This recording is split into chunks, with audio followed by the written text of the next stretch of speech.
నా సాక్షులు ఎవరు? ఈ దేవేందర్ రెడ్డి అని ఇక్కడ ఉన్నాడు, అలా ఉన్నాడు. ఆయన మా డ్రైవర్ నుండి ఆయన అడుగుతాడు, సార్ ఏం తింటాడు నాకు చెప్పి, నీ కూడా తింటా, నీ కూడా బలంగా తయారు కావాలంటాడు. నేనేమో హుషారుగా మీరందరిచ్చే ధైర్యంతో హుషారుగా పోతా అంటే కొన్ని కాకి పిల్లో మేక పిల్లో ఏదో అంటారు చూసినావా, వాళ్ళు ఇష్టం వచ్చినట్టు కుదురు. సరే ఓకే, వాళ్ళ విజ్ఞత వదిలిపెడతాం. ఎందుకంటే నా సేవ ఏంటిది, నా ఉత్సాహం ఏంటిది, ఈరోజు నియోజకవర్గాన్ని ఏ విధంగా అభివృద్ధి చేస్తున్నాడో మీరు చూస్తారు. మొన్న వచ్చిన ప్రపంచాన్ని నేను చూసి ముఖ్యమంత్రి గారు స్టేజ్ మీదనే నన్ను ప్రకటించేసాడు. మళ్ళీ రెండోసారి ఆ ప్రపంచాన్ని చూసే నేను పైసలు ఇచ్చి తీసుకొచ్చారా? 80% కార్యకర్తలు కష్టపడి తీసుకొచ్చుకున్నాను.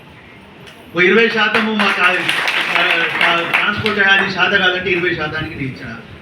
నేను అనుకోవడం ఇప్పటివరకు సీఎం గారి మీటింగ్లో ఇట్లా వాలంటరీగా తీసుకొచ్చిన సభ్యులు ఇక్కడ ఉండరు అనుకుంటా, కార్యకర్తలు శ్రద్ధగా చేసి